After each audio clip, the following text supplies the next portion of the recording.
அத்தை அக்ஷய திருதியைக்கு என்ன பண்ணுவா சொல்லுங்க பாப்போம்.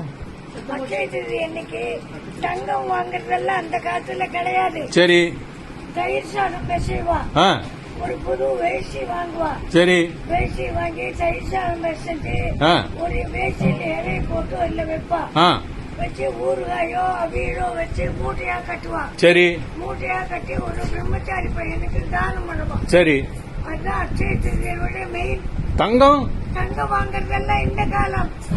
அட்டாடா வாங்க மாட்டா, குடுக்கறதா உண்டு. குடுக்கறதா உண்டா? ஆமா, தானம் பண்ணலாம். தங்கமும் தானம் பண்ணும். தங்கமும் முடிஞ்சவே தானம் பண்ணலாம்.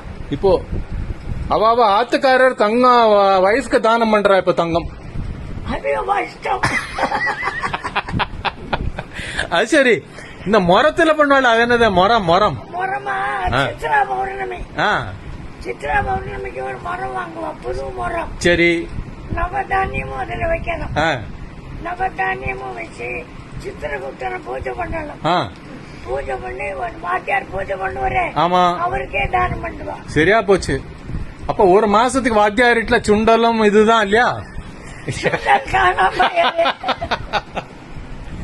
இதெல்லாம் நீங்க சொல்லாட தெரியவே தெரியாது.